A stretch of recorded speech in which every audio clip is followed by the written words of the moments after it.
to go, but we have one officer assigned to every precinct, and that's their sole job. They don't have to take calls for service. They just have to help the community solve problems and answer questions. Let me pick back on that question, because right here, it falls right into this. It says, what are the worst things that young people can do when interacting with the police? I think a lot of mothers want to know that now. What do we tell our kids? You know, have a will. Well, what about the demeanor? Take the hoodie off? What do you do? If you got license, do you go for them? I'm going to show my license first, or you wait till they ask you? They don't know. It's about cooperation. I think all people get a little bit anxious when a cruiser behind them turns on their lights and where their siren. Everybody. That's not an unusual reaction. What I don't want is for people to be in fear of that police officer.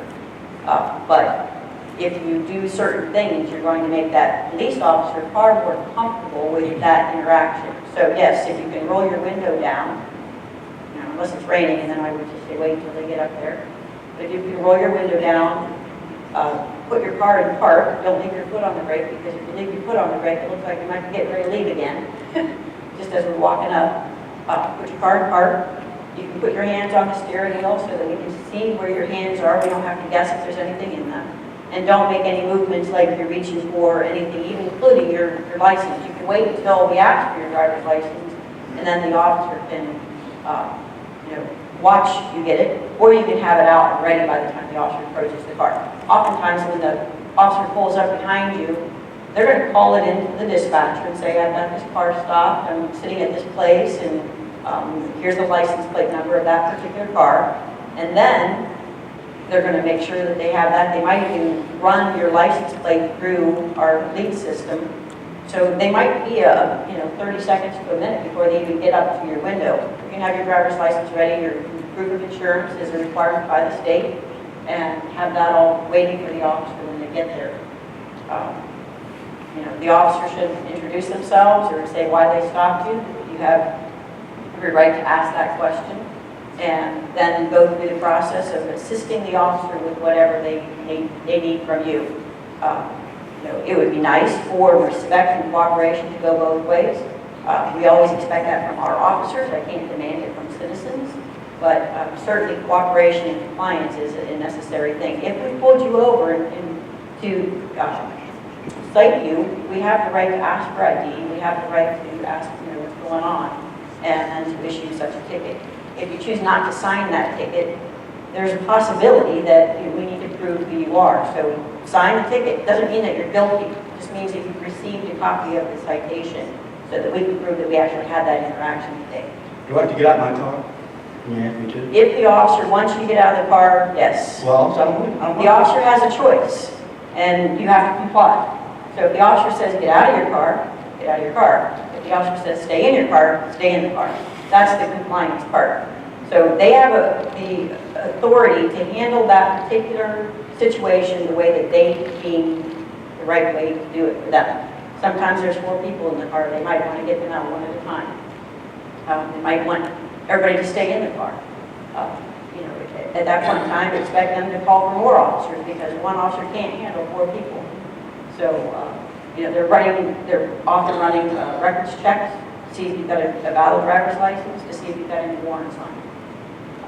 So there's a lot of things that you can do to assist us with that, but be patient, be cooperative, and comply with whatever their orders are. Thank you. Hi, first I'd like to thank you for being here this evening, and also Officer Shana Keckley for the wonderful liaison work that she does with our neighborhood. I'm the community of Yorkshire, and I have a twofold question. Sorry about my voice, I've been out. One is, our community is very tight, and we do communicate a lot with Officer Keckley and the other officers in the area.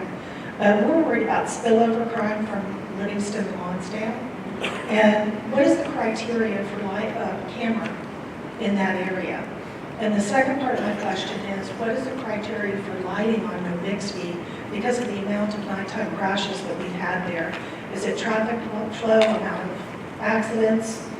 I would like to know what the criteria is for those 2 things. The neighborhood safety cameras are something that are run through the public safety director's office. So my boss's office runs the locations of those cameras. That depends on adding the cameras, depends on the budget, because of course they're not inexpensive to do. But they're based on citizen requests. You know, they don't want to put cameras in just any neighborhood. They want to know that you want it to be in there for your own safety. So that's the kind of information that you can send to 311 and say, we're interested in a camera here, and that information gets passed on to the safety director's office. Or you can call their office directly, but 311 is you know, documented and all that. But you can also talk to your CLO and have them pass that information along. With regard to lighting, the public service department, utilities would be the people to talk to with regard to adding streetlights in your neighborhood. Hi, I'm Andrea, and I live in Kent, Winchester. I live in Leland Estates on Abraham Drive. My house sits right next door to a park, and it's a neighborhood park, which we thought would be so wonderful, and it's turned out to be an absolute nightmare. I've called several times to let the police know that there's a lot of drug deals that go down there. And what happens is the cars will park on the street on Abraham Drive across from the park. And then pretty soon you'll see another car pull up. And then there's something that goes on within the windows. And, this has been an ongoing problem since the park, they put that park in there because it was an all-new development. And it's just not safe anymore. I've gotten to the point because every time I call the police, they'll say to me, well, we're on a backlog, which I understand wholeheartedly. But, I just get to the point where, it's just a funny situation. And sometimes I just, instead of calling the police when I see all of this, I just pull into my garage, slam the door shut, and go in my house. But I don't want to live as a prisoner in my house. That has to be taken care of. That park has to be policed. So my question is, what do we do about this? You say now Winchester, but I'm assuming that it's within the city of Columbus. It is within the city of Columbus. All right, Commander Springer would be able to help you with that after the meeting over. One of the things that I didn't get to mention was that he has maintained direct patrols throughout most of the last year. So taking officers that work patrol, putting them in plain clothes, blue jeans and shirts and stuff like that, and working on some of these issues that are important to you. And so he just needs to know about some of those concerns, and then he can tell his officers to go work on that problem. He'll also be able to give you the number to the Narcotics Bureau hotline, and they also can follow up on that. Of course, they got a long list of things to deal with. But if there's any opportunity for us to drive through there, we can do it in our patrol cruisers. We can also do it in our other cars. All right. Thank you.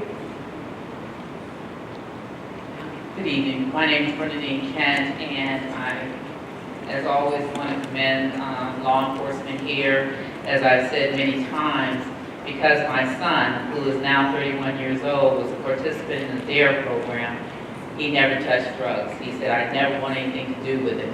And now he's a professional basketball player in Japan. So I commend the police department for making him feel that and participating in the DARE program.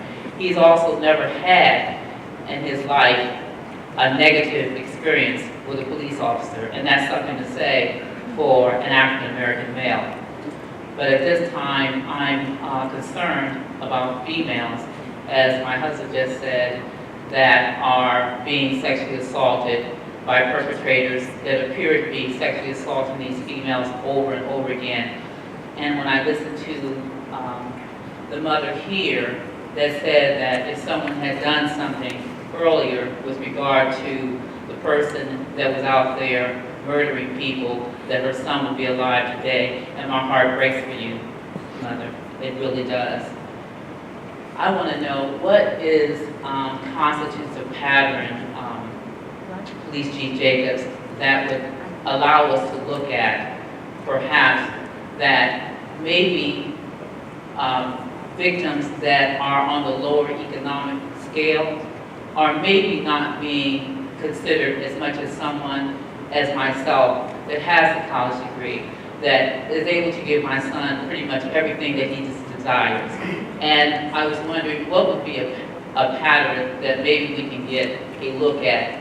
Maybe their crimes against them are not be looking at the same way. We all have supervisors, and that is something that when the detective is assigned to a case, they have a supervisor that is to monitor those cases and the progress of those, and keep making sure that they're being investigated.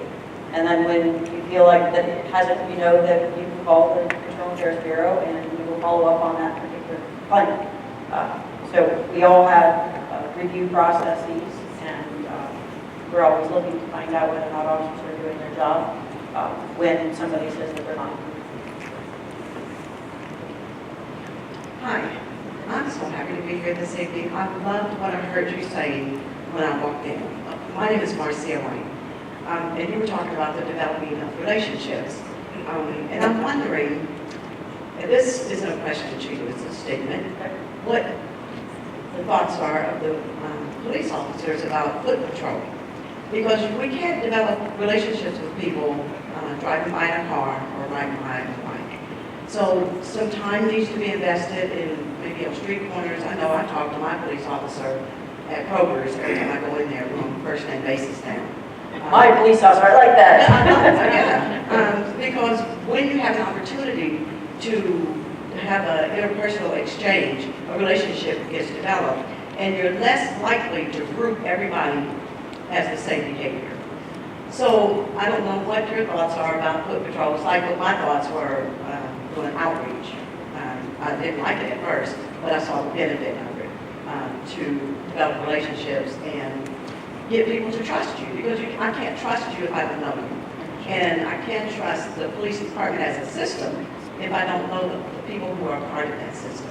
So I just wanted to drop that little pearl about foot patrol again. I'm 60 years old, and I remember police officers in my neighborhood and having relationships with them. I have family members who are police officers and detectives who rode motorcycles, and they were well respected and liked. And when we were doing something maybe we should not have been doing, there was a relationship with us as teenagers and with our families, so that if that police officer came to my home and said to my parents, they saw us doing something, my parent was more likely to believe them and not trying to get us in trouble, but trying to save us from trouble. So I love the DARE program as well. My children are in their 30s and 40s and are graduates of the DARE program, and they're wonderful, kind, loving, decent human beings. As a result of that program, my son's DARE officer, from the time he was in the 3rd grade, watched him graduate high school, college, was there when he got married, first child was born. So he became incorporated into our family. So those kind of relationships are vital. So I love that you were saying that when I came in. I got a little confused because I haven't heard anybody really say anything on how to build trust. A lot of other questions going around, good stuff, but I thought this meeting was to talk about how we could develop trust, and that would be in developing relationships. Okay, thank you, and let me just address it. We do have officers that are designated to either walk or ride their bikes. And I know that riding the bikes isn't the same as walking, but they do very frequently stop when they are on their bikes and have somebody to talk to. It's one of those things that I wish we had more officers so we could do more walking, because they aren't able to take care of very many calls for service. You know, we have patrol officers in uniform that are going to take care of the disturbances, the fights, the reports that need to be taken. And so it is a little bit expensive to have officers just on foot, but it is certainly something that we believe is a good part of policing. And so those officers are assigned to either walk or bike, and we have found in the past that those assignments were not getting covered every day like we want them to, because there would be a shortage of officers driving cruisers around, so instead of walking or biking that day, they would have to drive a cruiser around. And we've made a conscious effort to increase their time walking and biking as compared to filling holes on the cruisers. Now, the other part of the community that says, I want fast response times, doesn't like that so much if they have to wait longer for a cruiser to arrive. But there's a balancing act that we have to do, and certainly I hear that all the time, that I want to talk to the officer in uniform and get to know them a little bit better, and you have those interactions, and all of a sudden, you know, you're just a regular old person, you know? And we both get that sense from each other. So we have a conscious program in place. There are, I believe, 44 officers in patrol that are assigned just to do that. 9 precinct has 4, I believe, is that right, Mike? 4 officers that are walking and biking. 9 precinct, which is the area right around here. And then 13 precinct, I believe, which is the south side, has another 4 officers. I don't think 20 precinct, which is our newest precinct, has any. James is shaking his head no. And I don't think 14 necessarily does, because they're so spread out and so big, and there's, you know, no areas really that they would be able to patrol very well. I just created another community response team that is just getting in its initial stages of 10 officers and a sergeant. Community response team doesn't have to take calls for service and will be on bikes in the Zone 5 area, which is the German Village downtown near East Side, just so that they can be out more available to our community members. So we talk to them all the time about you didn't ride bikes. So stop and talk and smile and all that kind of stuff is part of the mission of those designated officers. We have more bike-trained officers here. All of our CLOs, I think, are bike-trained as well, and the community response team members. So we've got more than 110 officers that are bike-trained, and that part of their job is to walk. Thank you for your recommendation. Before you do that, can I take elder privilege to be 74 years old and go ahead of you? The reason I'm saying is because these cards are interesting, because I think if you had this in your school or your community, you can answer this question. Well, Ms. White has asked, here's a question. It says, how do you think people today view the police? How does that compare with how police were viewed 10 years ago, or about 20 years ago? And why do you think the views have changed and all stay the same? And to kind of answer that question, I remember myself, there's a police officer named Jimmy, I don't know Jimmy's last name, but I know that he was out there playing football with a lot of times too. And he would also go home and tell my daddy if he saw me go to school. The point I'm trying to make is that I like that question, but I'm trying to say that there are programs already in place to ask these kind of questions. This is not the last meeting we're going to have. You know, our recommendation that I want to break it down in even smaller groups and talk more intensely about some things. So I would say, you know, 34 years ago, I would take kids home, and unfortunately, I didn't get that response that I was looking for from parents that were, you know, just going to take the kid in and have a long, strong talk with them. You know, it was like, why are you teaching my kid, kind of thing. I really believe that we've actually improved over the last 34 years with regard to how we interact with the community. Our mindset in the past was more enforcement minded. You know, that we didn't need to talk to the community. You know, it was more that idea of a us against the world kind of a thing.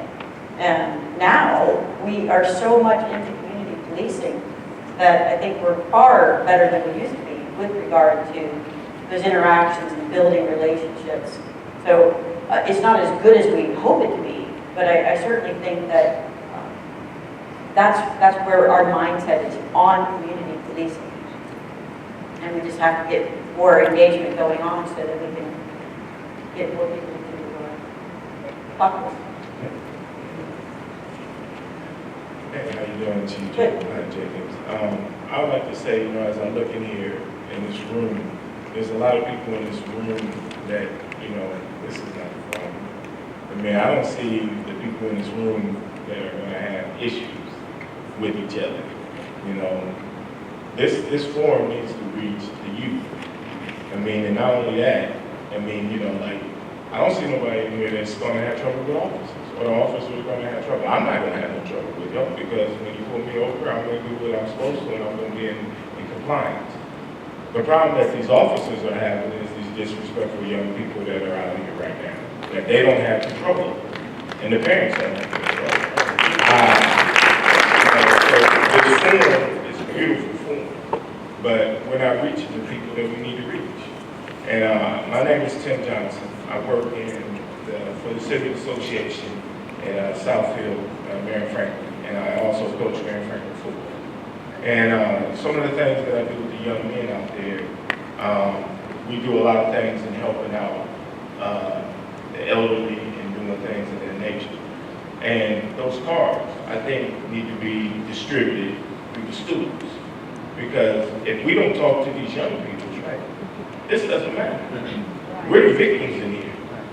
We're scared of the kids. So I think that what needs to happen is this forum needs to go mainstream during school hours, during school, so that these kids can build relationships with their officers, so that they know. Because if we don't reach them, our gathering like this won't make a difference. So my question is, what can we do from this point, and how can we work together to bring the police force into the schools so that we can build a relationship with them, so that they can have profound respect, so that when the police officers get around them, that they're not paranoid, even though most of them, some of them, a couple of them might be illegal. Maybe they are doing something wrong, but that it doesn't have to escalate to the level that it can go to. So that's the gap that I think that we need to be working on to close the gap in our communities. And also, our communities have to police ourselves. We can't ask y'all to come in our neighborhoods and police our neighborhoods if we're not willing to police them ourselves. So, and one thing that I also see is a lack of men in our community. So I don't stand here today to point the finger at the police department and say, what y'all not doing. I'm saying to the people in here that we gotta stand together and start policing our young people and stop the stuff that's going on in our community, and then to make it easier when y'all come in our community. Thank you. Appreciate your comments. And I'm open to any other ideas how we can get the message out to children. If those children are like mine, they knew everything when they were 14, right? Mine did, and now they know a little bit more about what they don't know. And certainly we need to address that, but we are going to try to get more ABCs of policing into the schools and various other avenues, but we've got more ideas on how we can bring that in. Of course, they've got schooling that they have to do while they're there, but there's after-school programs and various other things that we can try to get to for you. We're down to about 20 minutes. I want to make sure we get all these in. The elder, and up too, but if you're 86 years old, you all give him a dish. Only 84. 84, sorry about that. You can dish. I got work to do in my neighborhood. I'd like to say that I understand a lot of things that I've heard here tonight. But for the gentleman that lives over at Mayfair Village, do not assume because that officer is following you in that he isn't in there to do something else. Or don't assume when an officer stops you that you've done something wrong. I know I just had that happen to me the other night, and I was nervous, and I sat there and I thought, what did I do? And all it was my tail light wasn't working, and he wanted to tell me about it. As far as in the neighborhood, I live on Linwood Avenue between Livingston and Whittier, Parsons, and Lockhorn. I formed a watch group, which turned out to be named Southern Orchards, from Parsons to Livingston, Whittier, and Lockhorn. We held our meetings. I held meetings, nobody came. I held meetings, nobody came. I thought, what am I going to do? I went to the nearest church, and I asked them if we could use their facility. And he announced in the church that we were starting. And I walked up and down every house in that area. I knocked on every door and invited them to that meeting. We got 5 people. You don't give up, you just keep knocking on doors. In the neighborhood, if you got problems, help solve them. what we did in our neighborhood. We had the loudspeakers, jarring us out of bed at night. We had people cussing at each other late at night. And I just got kind of tired of it because I was working at the time. I was 50 years old and I liked to sleep. So I would get up, I'd put on my robe, and I'd go out and I'd say, in my very loudest voice, turn it off! You know, and they all stop and they look around. Well, after you do that a few times and they don't pay any attention to you, then I call the police and then I go out and say it. So now the kids are telling the people, hey, here comes Miss Kate and she's already called the police. By the time the police get there, there's nobody there. It's calmed down, everybody's cool. But then 2 men in our neighborhood took it upon themselves to talk to everybody in the neighborhood. And they go out and they pick up the trash that flies out of the cars at night. And they do other things to help, like older people like me. They help me and another lady down the street. And you just have to start communicating at a small level and keep it going. Gentlemen in Mayfair, my girlfriend lived there for 27 years. And they were doing the same thing 27 years ago. And all they do is just go in there and look around. And just don't assume, unless he pulls you over, don't assume he's watching you. He's in there because sometimes neighborhoods get problems. Well, I want to tell you that. Thank you for that. It's like we're going to meet it again, but a cat go out there. You just got to notice. Yes, it's worship today. Hi, my name is Jennifer Chamberlain. I'm chair of the Florida Dairy Commission. And you mentioned before the importance of community policing, and that's where a lot of your emphasis is right now. And I would like to thank our CLOs, Officer Scott and Keckley and Officer Poole, because without them, our area commission would not have formed. Our area was kind of starting to see issues and struggling, and we had never even considered something like that. It was these officers who wanted to stress the importance of what's happening in the community and keeping it strong that helped us form what we are today.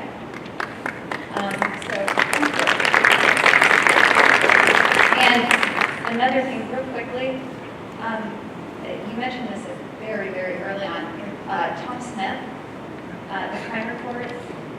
Is there any way possible, I know you have a new computer system up and going, is there any way to get back to the crime reports that coordinators would get on a bi-weekly basis that would help us see the patterns without us now having to go into grades and to put that all together ourselves?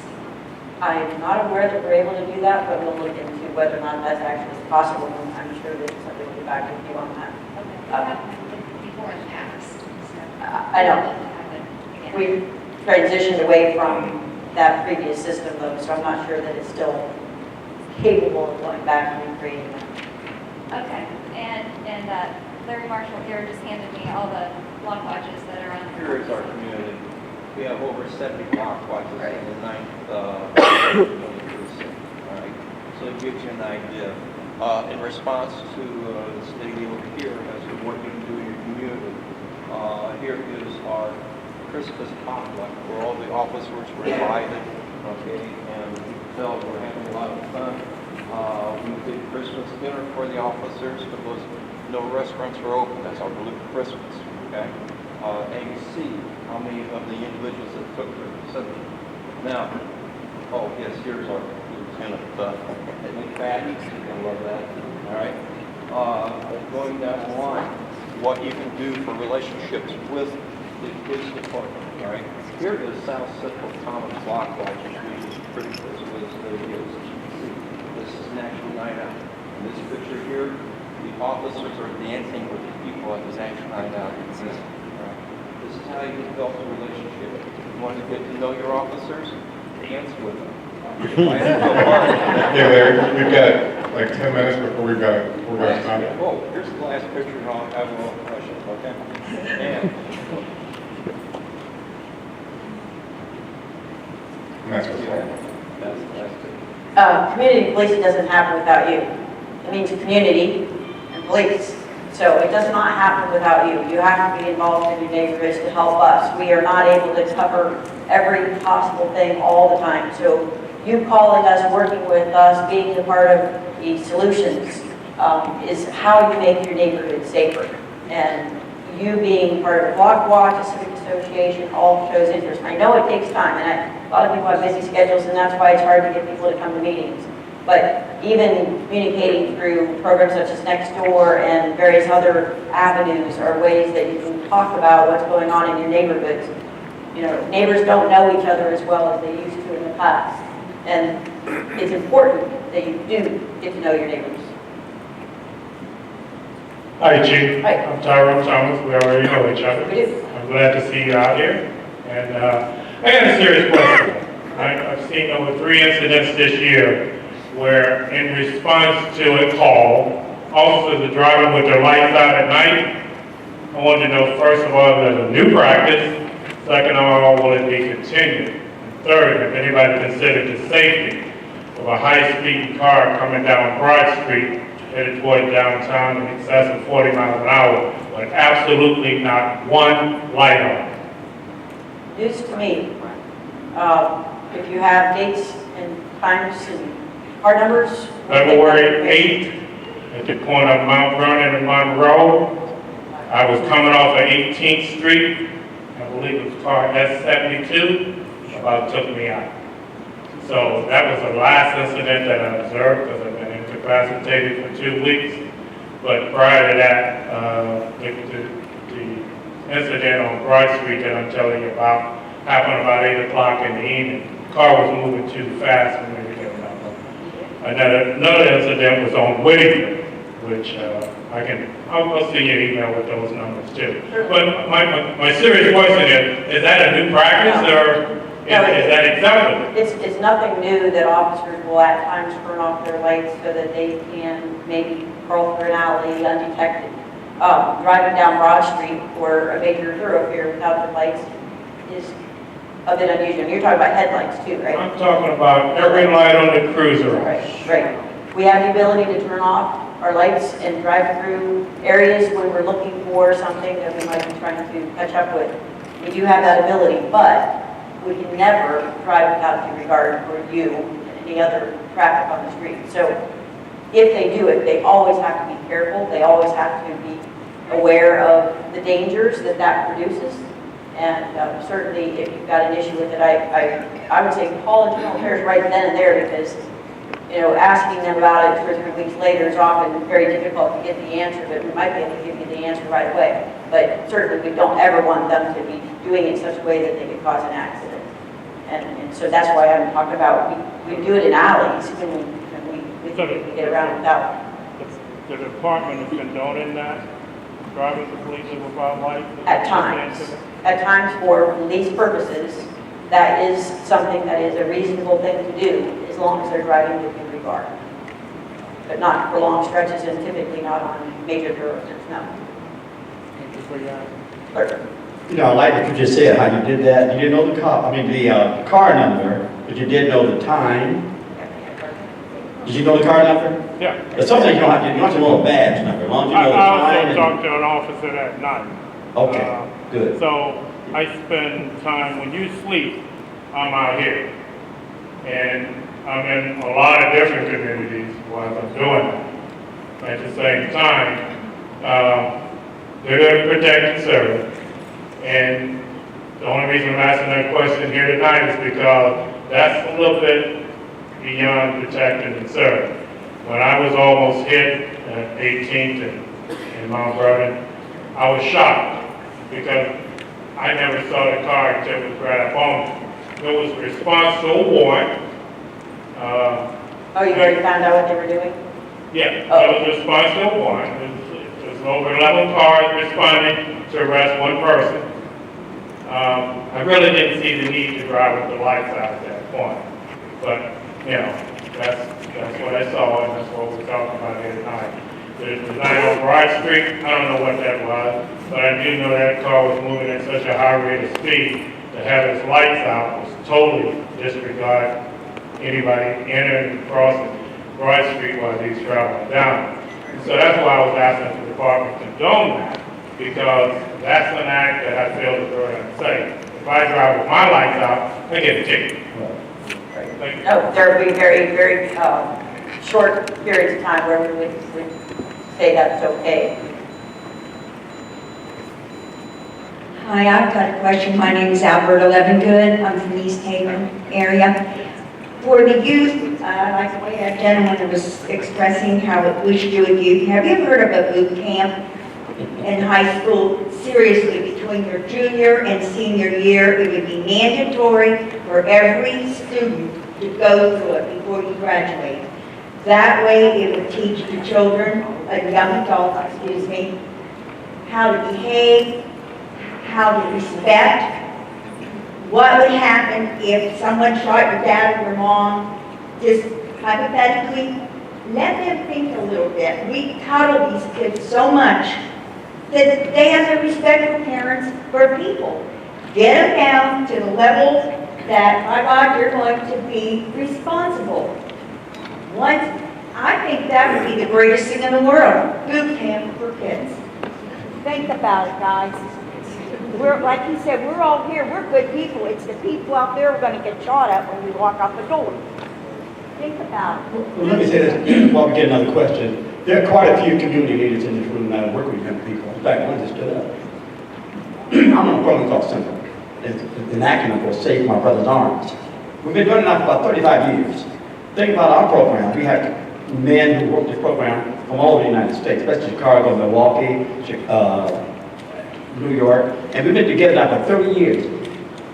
We have served over 1,500 kids. Out of 1,500, only 5 have been in prison, have been in jail, or broke the law. That's a heck of a statistic. We're trying to broaden it a little bit more, and we talk about some of the things that you're talking about now. In other words, take the good things that they have and develop it. Because it's, and have them, you mentioned purpose earlier. We have them to find their purpose and we help them to cultivate it. So I won't talk more about that, but I love Simba. And it works with young people and Simsa works with the girls. I want you to know that now the chief is also chairman or part of a domestic violence coalition. That's a big issue too.